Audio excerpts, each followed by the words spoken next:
Hey everyone, welcome back to M&M PTE NAATI. This is Manmohit. Now guys, in today's video, I am going to share with you all the best study plan that you can follow to get 79 each in your PTE exam. So students who are aiming for 79, which is equivalent to IELTS 8 band or even beyond, let's say 9 band or even 90 out of 90, this video is definitely for you. The reason for me making this video is I have seen many hardworking students out there who actually want to put in the effort and want to get the desired score, but then they just do not know the pathway. Like, because there's 20 topics in the exam, first of all, which topics to practice, and then how to prioritize, because not every topic is equally important. So we have to understand which topics are the most important, how to prioritize, how to design our day, and this study plan will work to every single one of you. Even if you're working in the day shifts, night shifts, whatever your schedule look like, and it doesn't matter how many hours you can give on a daily basis, this one will apply to you. So let's just begin. And also, if you need any sort of help and support with your PTE exam, like any coaching or stuff, feel free to get in touch with us on either Instagram or Facebook. Just the links are there in the description, or just search for M&M PTE NAATI and you will find us over there. Message us and we can assist you with the PTE exam, and also for the NAATI exam, could be Hindi, Punjabi or Gujarati. So as you can see right now on your screen, I have listed these 13 topics in total, and these are the 13 topics out of the given 20 topics in the PTE exam that we have to practice. Now what happens with the remainder of the 7 topics? We are just going to understand how those topics operate in the exam, like what to do in those topics, but that is about it. When we practice, we are not going to practice those 7 topics. Now, this study plan, the 13 topics, they are not just enough to get you 79, they're enough to get you a perfect 90 or 90. That means the other 7 topics that I have not mentioned, even if you do not practice and even if you get those wrong in the exam, they're not technically going to make any major impact. It's all these 13 topics where the game is. So we have to just prioritize these ones. Starting with read aloud, repeat sentence, describe image, retell lecture, summarize, written text, essay, fill in the blanks reading plus writing, reorder paragraph, and then in the sequence, summarize spoken text, fill in the blanks listening, highlight incorrect words, and write from dictation. 6, 8, 10, 12, and 13 topics in total, which we are just going to prioritize. Now, out of these 13 topics, this is how I am going to divide my day. So let's say I have got all these topics in the sequence, and this is what I'm going to do.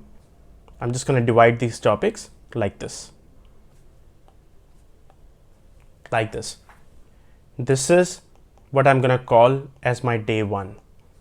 This is what I'm going to call as my day 2, day 3, day 4, and finally day 5. And for these 3 topics, I would be putting it as every day. All right. So every day means, as the name says, we have to practice these topics on a daily basis, non-negotiable. Now, not that reorder paragraph is really important. That is why I want you to practice that every day. But because it's not that important, it still gives you 5 to 7 marks out of 90 in your reading module. So rather than having a specific day to practice reorder paragraphs, what I would do is I'll just take 10 minutes. That's all. Every day, and practice as many questions as I can for the reorder paragraphs. Now in 10 minutes, you may practice, let's say 5 questions, you may practice only 3 questions, or even you may practice 7 or 8 questions. That is absolutely fine. We're not fussed about that. Just practice 10 minutes per day. Have your phone or a stopwatch right in front of you. Set the timer. The moment it hits 10 minutes, it's game over. We don't have to practice any more than that. Now, how to design the study plan? It just depends how much hours you can give on a daily basis. Let's say you can give, I'll just take an example of 2 hours. So you say that you can commit 2 hours every day to practice your PTE. That is absolutely fine.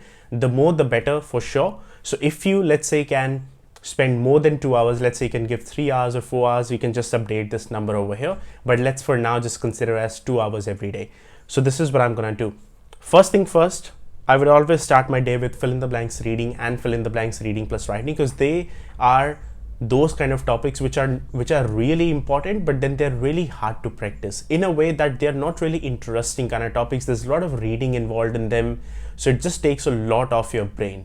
So I would rather do these topics at the very beginning of my day rather than doing it at the end, because then you will not be motivated enough. So I would rather do it every day. And because I'm spending 2 hours, what I would do is I would do 1 hour on these two topics, which means 30 minutes on fill in the blanks reading and 30 minutes on fill in the blanks reading plus writing. Now in 30 minutes, you can practice 15 questions, 10 questions, 5 questions. That is completely upon you how much you can practice, but it's about the amount of time that I'm going to give, 30 minutes per each topic. And the remainder of the 1 hour, I'm going to give 30 minutes on my read aloud, and I'm going to give 30 minutes on my repeat sentence. So this is how I would go about my 2 hours. And like I said, if you can give more time on these topics on every day, instead of 2 hours, you can even put the time as 4 hours or so on. Now, next would be my day 2. So day 2, I will not be practicing read aloud and repeat sentence because I've already done that in my day 1. I would be looking at describe image and retell lecture for my day 2, plus fill in the blanks reading, reading plus writing, and reorder paragraphs. So these 3 topics, like we do every day, again, it's going to be the same. I'm still going to give 1 hour and then 30 minutes each on fill in the blanks reading and reading plus writing, plus that extra 10 minutes on reorder paragraphs, and the remainder of the 1 hour here. Now here my distribution is not going to be 30 minutes each because describe image does not take that long. It's all about memorizing the template. So for describe image, I would be giving 20 minutes, and for retell lecture, I would be spending 40 minutes. So this is how I would be dividing my 1 hour. If you have, let's say, if you can do 2 hours every day for describe image and retell lecture, in that case, I would be giving 40 minutes to describe image and then 1 hour, 20 minutes to retell lecture. So time will just keep on adding up, but this is just the basics and the gist that I'm trying to say over here. So this would be my day 2, and you would have gotten the idea by now. Day 3, again, fill in the blanks reading, reading plus writing, and reorder paragraphs. And I would be doing summarized written text and essay. Summarized written text, I would be giving 40 minutes. An essay, I would be giving 20 minutes. In 20 minutes, we know we can do 1 essay, which is more than enough. And in 40 minutes, you might be doing 4 summaries.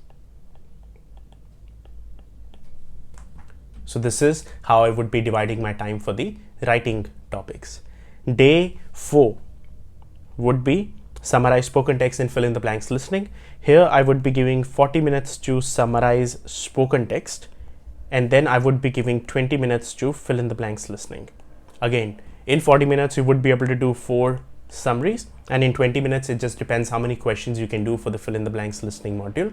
And then everyday topics, again, fill in the blanks reading, reading plus writing, and reorder paragraph. So I'll be giving 30 minutes each on a daily basis.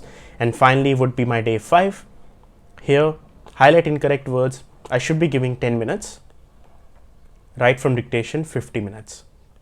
In 10 minutes for highlight incorrect words, you can easily do 5 to 7 questions, which is more than enough. But then write from dictation is where it's at. So this is where I would be giving my majority of the time on, considering how important that is. It gives you about 35 to 40 marks out of 90 just in the writing section. And listening, it's about 30 marks out of 90. So extremely, extremely important topic. So this is how I would be dividing my time for these 2 topics. And then again, the everyday topics, all these 3, I would be giving 30 minutes each on the fill in the blanks and then just 10 minutes on the reorder paragraph. So this is my 5-day plan that I've given you over here.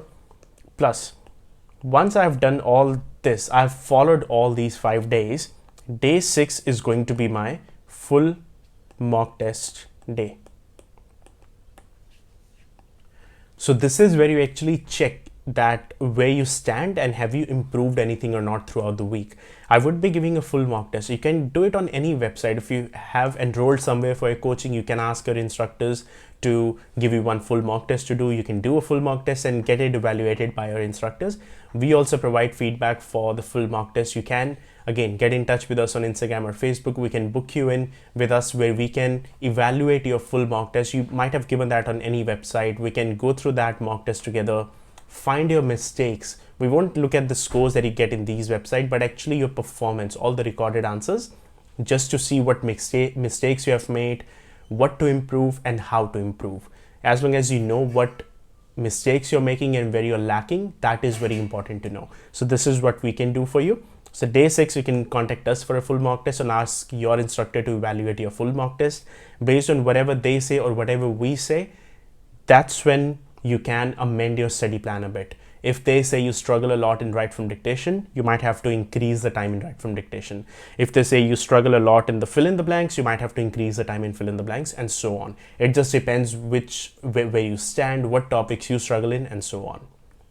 So this is what I wanted to share in this particular video for the study plan for 79. I would also be coming up in the upcoming weeks study plan for 50 each and study plan for 65 each, and so on. So do stay tuned for that. If you have any sort of questions, feel free to leave them down in the comment section below and we can reply to you guys as quickly as possible.